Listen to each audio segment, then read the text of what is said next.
Let me be the most recent person to welcome you to the University of St. Thomas. My name is Jeff Schmidt. I'm an assistant director in the financial aid office at the University of St. Thomas. Thank you all very, very much for being here today. It's a lovely day out there. We hope this is informative, and please ask any questions at the info fair that you have. We're going to go over a brief summary of the financial aid piece, billing, and a bit on the bookstore, I believe, as well, too, in books. So we're going to try and zip through this pretty quickly, but do know you do have an info fair after this where you can ask specific questions, and you do have personal counselors at your expense, as hopefully you all know about. So that being said, how we communicate. Up to this point, you've probably noticed a lot of our communication is through the mail. That is going to change quite a bit once you are on campus. Communication is very, very important for all of our departments. It relieves a lot of anxiety if you are keeping up on the communications we send to you. A lot of the more difficult discussions we have with families can be fixed if students and families are keeping up on the information we sent them. So most of that is going to be sent via email to the students because it is their education, so we do send a lot of that to their email, so please, if you can, try and check that. That's the main source of communication we have for families. We will send occasionally things to the permanent address like we have been, information, so again, keep tabs on that as well too. And then we also do put news articles in the newsroom. The newsroom is printed a couple times a week. It's an electronic newsletter that the university puts out, and on the campus mailbox as well too. So those are all the ways that we will be communicating to you students once you begin classes. So stay on top of that if you could, please. Another piece, if any students in here do not plan to have their parents or a third party have any part of their education, you'd be the only ones you don't need to pay attention to this. But most of you probably do have parents involved. We hope you do. And if that's the case, you do have to get proxy access. I believe we sent an email or a letter out to you about this. We cannot discuss protected information due to federal law with parents or third parties without the student's consent through proxy. The website is there. If you have questions, it's a pretty easy process to do. So please, if you can do that, again, that will make things a lot easier so we can communicate and make the whole process a lot simpler for you. The registrar has a lot to do with this, but all of our departments really have some information. So again, if you have questions about the proxy process, let us know, but that website does a very, very good job. So that's certainly something you'll want to do. We can talk to you up until, again, the student gets on campus, so you're good until September 7th. I think when classes start, but after that, if you're not proxy set up, we may have some problems. How to estimate your bill. They're going to pull up a quick website here. This is on our website. You can do this really at any time. We're not going to go over a specific example with you, but this is you can use this at any time if you have an idea in terms of how many credits you're going to be taking, where you're living, what your scholarship is, and you kind of are wanting to figure out a bottom line. This is a great tool to do so. And we also, as counselors, have a very similar piece that we can get you. It's actually an Excel sheet. So we're happy to do this with you and go over specifics and ask questions. But this is a very, very good tool that you can use to really kind of come up with the bottom line for you. Every family is coming from a different spot in terms of what they have and how they're planning to meet the bottom line that's remaining, and we're happy to be as involved or not involved during that process, but this is really a very, very nice tool that can help you along the way, and it's available right from our website. So there is that. Some other funding sources beyond what you've received. Most of you at this point have received the notification of award, which had the scholarship information. If you filed a FAFSA, it has anything you're eligible for from the federal and state government. Beyond that, what are your options is kind of the next question. Some of you may have 529 plans or Coverdell Savings Accounts. You as the owner of that account initiate how you want those dollars to be distributed. The student will get a bill in middle of August. My colleague Bill Peterson will talk about that here in a few minutes about how that goes down, but you actually contact whoever the administrator is of that 529 plan, and they initiate process to get the funds sent directly to St. Thomas. Other options that are outside of student lending, some families may take advantage of home equity products or other sorts of personal financing because there may be some good tax deductibility options there, so that may be an option for you. And outside scholarships, you can always be looking for those. Hopefully as students you have been looking for those scholarships. In some cases we may match some of those, so definitely continue to look for those. But all of those are other options and sources that you can get to bring that total bottom line down. So your other financing options in regarding to specifically to of education loans, there are basically two. The first is what's called a Parent Plus loan, which is a federal loan just in the parent's name. So from right there, some families take that out because the student will never be on that loan. The loan rate next year is fixed at 6.31%. The government does charge a 4.292% origination fee. It's quick to process this, 10 days. A FAFSA is required. Generally, repayment on this loan does begin 60 days after full disbursement, but there is a deferment option. If you'd like to proceed with this loan, the application is actually through our office. You fill out one sheet, you send that in to us, and we submit that for you, and then we will let you know next steps. So that is pretty quick, but that is certainly one option for you, the Parent Plus loan versus private education loans. These are through a bank. You as a lender or the student select which lender you want to go with.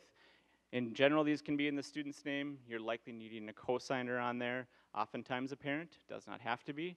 This takes a little bit longer. From application to when the funds can actually be dispersed is about 3 weeks. Repayment is generally deferred. They're either variable or fixed rates. You kind of make that decision. And we do have a list of lenders, so I think that's our other link that we can kind of flip over to. Again, from our website, you can use these as a guide. You're by no means obligated to use any of these lenders. I usually tell families to just start with where they bank at. They may give you better benefits for strengthening that relationship, but not all lenders will offer education loans, so keep that in mind as well too. And we do have an option to compare different lenders. So what Bill is doing here is he selected 2 different lenders, and he hit compare, and it puts them side by side, and you can kind of see all the different benefits or options that those lenders have. So it's a good tool. Again, it's your choice in terms of where you want to go. So do your research just to make the best choice for you and your family. So a couple few tips here. We tell families if you're needing financing, start with the FAFSA or the student loans first. They are likely your lowest option. They are fixed rates, and they are in the student's name alone. And you don't actually have to be approved for it. Just filling out a FAFSA will create eligibility to do that. If you have not filled out a FAFSA, you can still do so. And at the very minimum, you will be offered federal loans. Some families may say, don't fill one out, you won't qualify for anything. That's not true. At the very minimum, you will be offered a federal loan in the student's name. It's easiest if you can figure out how much you're going to need for the full year. We can do it on a semester by semester basis. It's a little bit more work for everybody, but again, that estimate your bill, or if you need help figuring out what your bottom line for the year will be, we can assist you with that.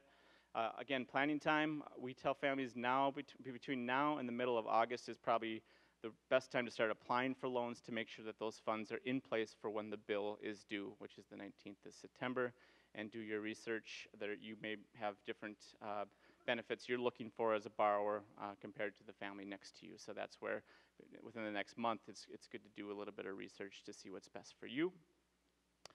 Finally, I'm just going to talk briefly about student employment. As you may or may not know, any student here at St. Thomas can work on campus. You can apply any or all of those dollars towards tuition, or you can use it for your books or spending money. You really make that decision in terms of what you want to do. A job is not guaranteed, so if you are offered work study, you are not guaranteed a job, but we usually have more jobs available on campus than we have students taking those jobs. So in general, I tell students if they want to work, they are able to find a job. Again, if they're flexible and willing to work, that there usually are jobs available to you. Minimum wage is $9.50 starting August 1st. You can get raises. You're paid every couple weeks, kind of like a normal job. And as I mentioned, you kind of decide where you want those dollars to go. So that's a little bit about financial aid. Again, I know it's very, very high level stuff. you do have a personal counselor, please, you don't ever have to meet with us, but you certainly can at any point. We're happy to be as involved or not involved as you need. I'm going to pass it over to Bill Peterson. He will talk a little bit about the actual bill and billing process and move on. So thank you very much again, and here's Bill.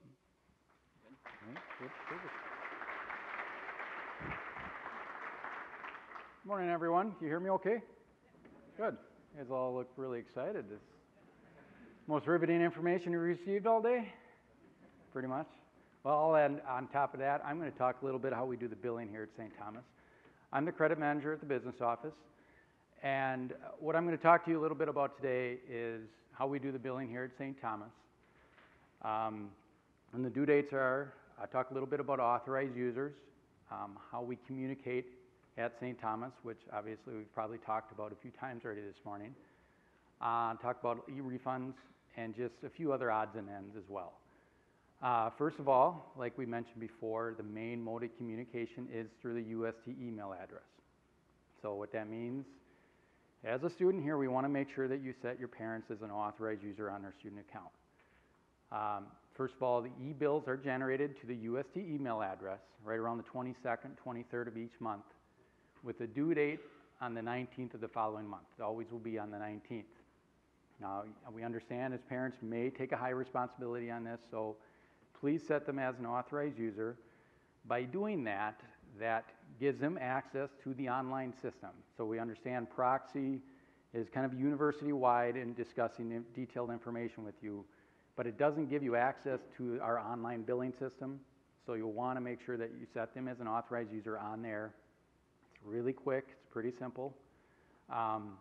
By doing that, it gives you access, obviously, to make payments, view the bill, etc.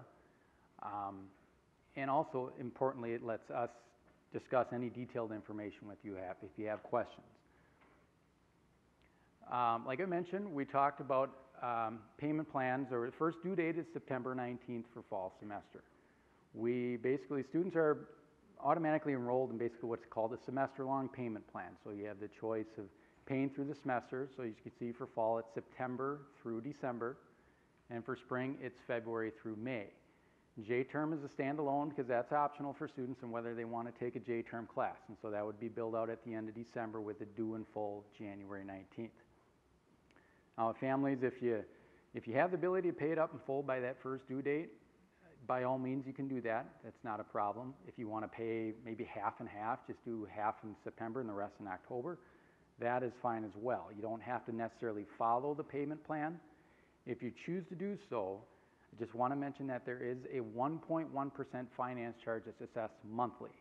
This is not a late charge by any means, because I get that as a miscommunication a lot of times. Parents or families will make a payment, the minimum payment each month, and they feel, why did I get a finance charge?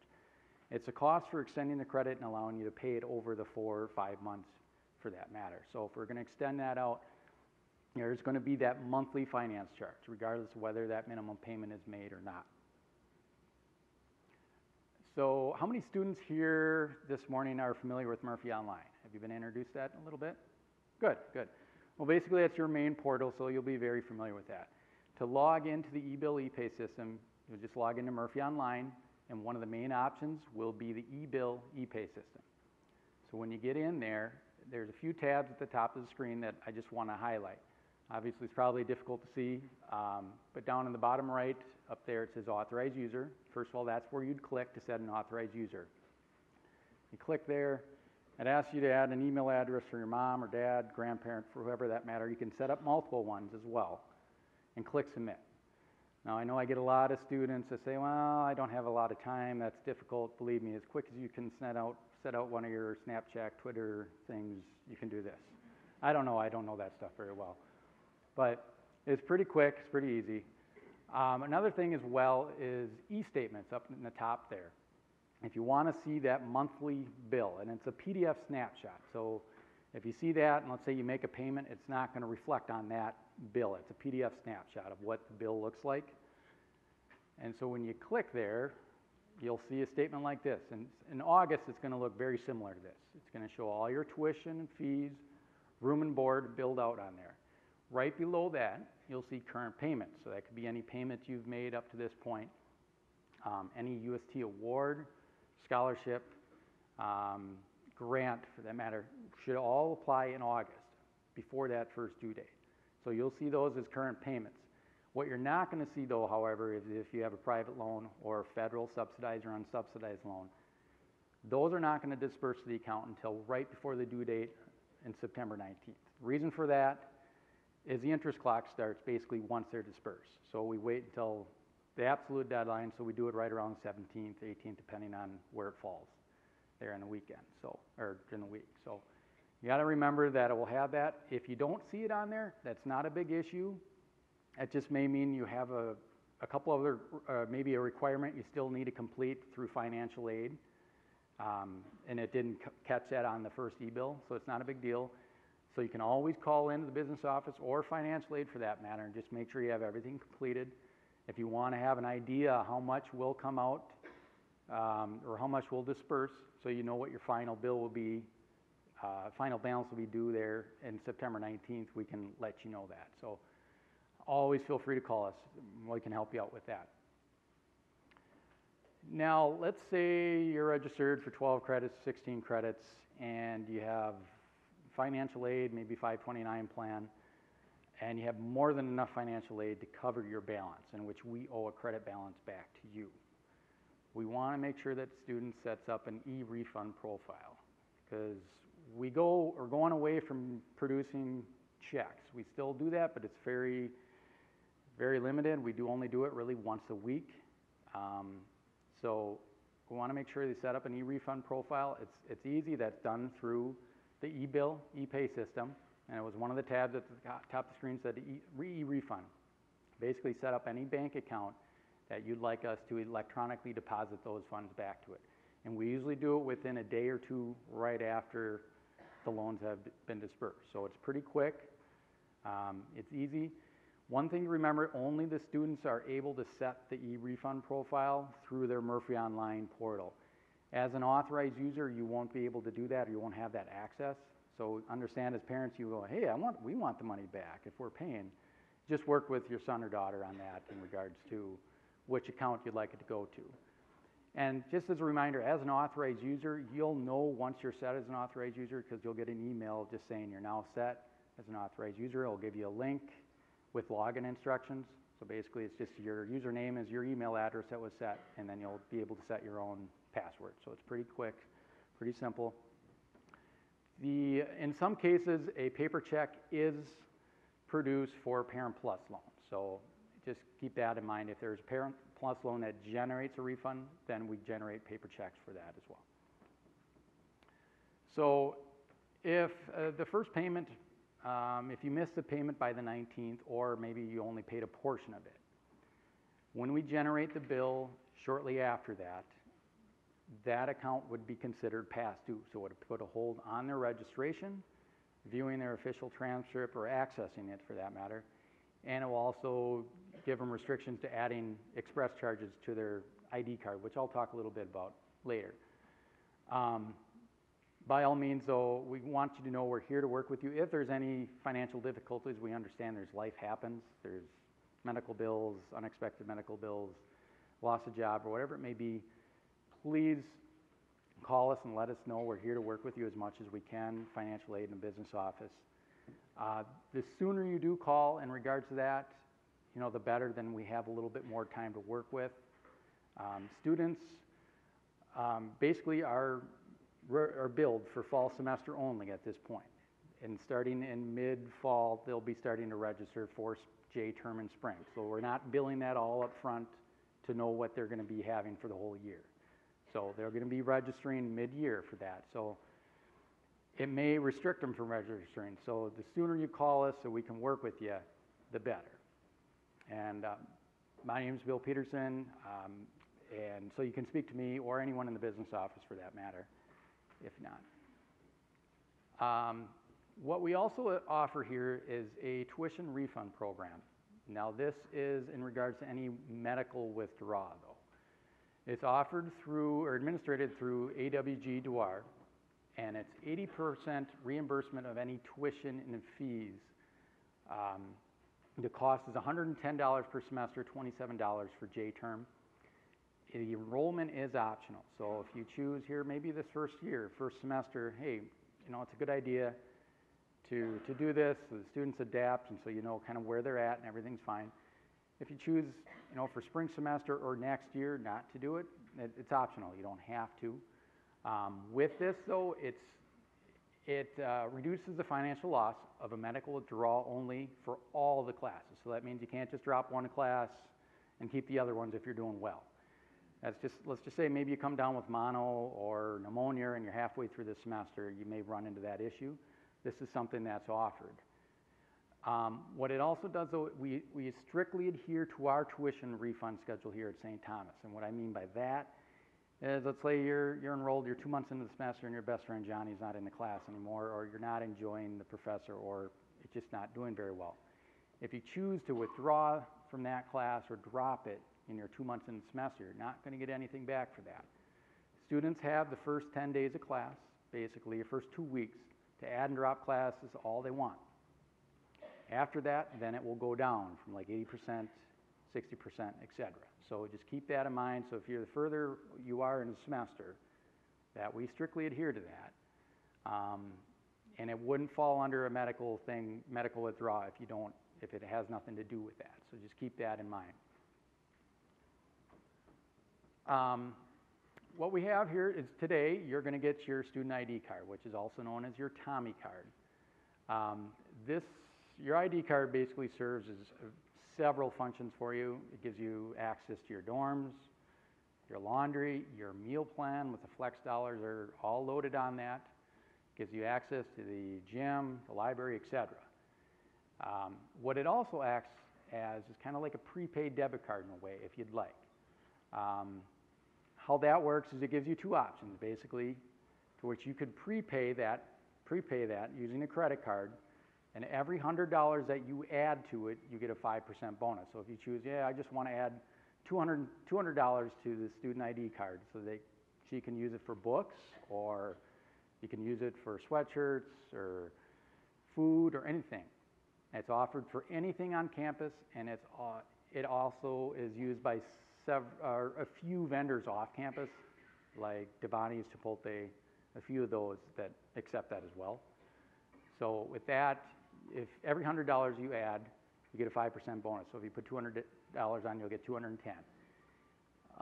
If you run into a situation where you need a book by tomorrow and your parents are traveling and you're not able to do it, you can bill it to your student account and it would just show up on the next billing cycle. With that, though, you do not get the bonus on there. But you have the option of adding it two different ways. It's available 24/7.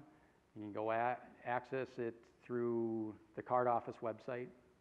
It's really simple, and both parents or students can do that by adding funds to the account, by prepaying that. Parents can go on, grandparents can go on to that website and do that, and it's not through the billing site, so it's separate there. What I'm going to do is just leave it with Steve Griffin here in the bookstore, and he's just going to talk to you a little bit, finish it up with about books, different options available, and some of the things available through the campus stores. Thank you. Mm-hmm. Hello, everybody. My name is Steve Griffin. I'm in charge of the campus stores and campus mail. And just talk a little bit about the textbooks out there. We have a lot of different options that we offer to the students. You can get new, used, rental, digital, course material, quite a bit of stuff out there. Usually, pretty much the rental is the best option out there. Right now, we're looking at about 60% of our books that can be rented, and that's growing every single year. And the way renting works is that when you come in and get the books those first days after you get your class, you get your book, you basically pay, you'll come up on a register, say it's rental, you'll pay a lot less fee for it. And then at the end of the semester, you'll return the book into us. And one way we're unique to some other sources is that book can be highlighted, you can write in it, take notes, that kind of stuff, and we'll take that book back. As long as the book is in saleable condition, I mean, if you dog ate it or if you dropped it in a puddle of water and that kind of stuff, well, obviously those books we can't do anything with.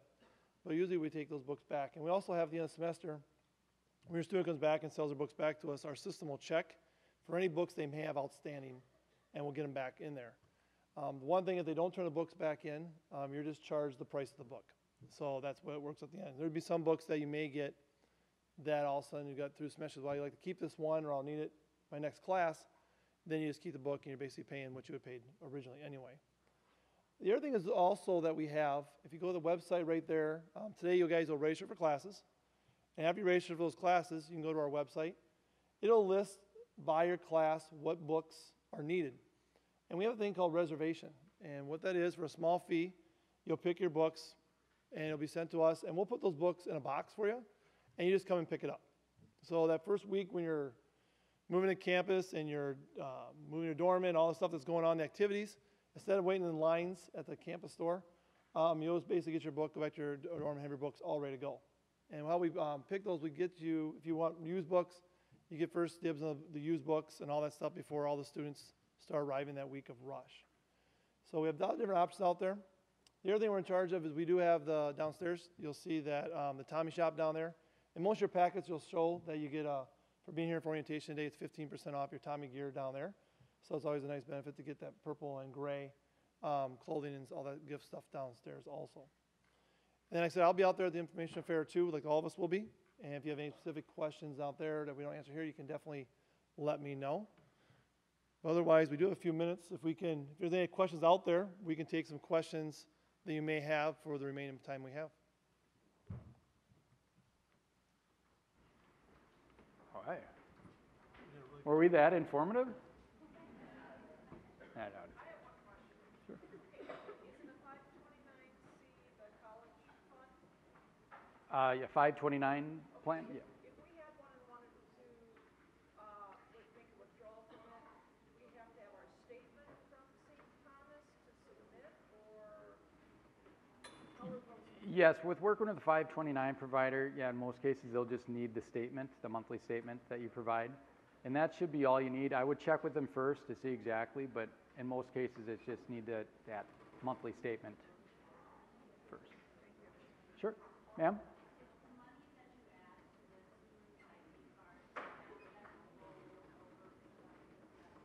Yes, that is a good question. In regards to the express money that you add to your account, that is rolled from semester to semester as long as they're enrolled. It does roll over each semester. With the meal plan, with the flex dollars, that expires though at the end of each semester. So that's why we do usually suggest for students to start with the lowest meal plan. Understand you may be a big eater or not a big eater, but still start with the lowest meal plan. There's always food available on campus, and you get more flex dollars to work with that, which gives you options at different food facilities to go, especially if you have a busy schedule. So, but yes, express dollars do roll over.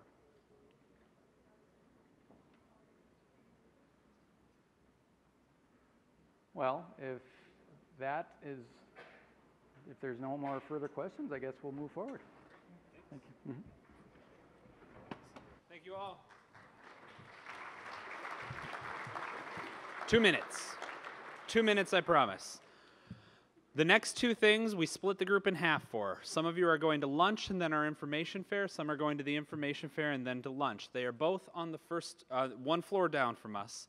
I want to just make sure I make it clear right now. You have about 35-40 minutes at each. So we'll try to announce that if you haven't been to one, it's time to move to the other, but make sure you're using that time. The information fair, there's a lot of departments here that can help you. There's a lot of great food at the View.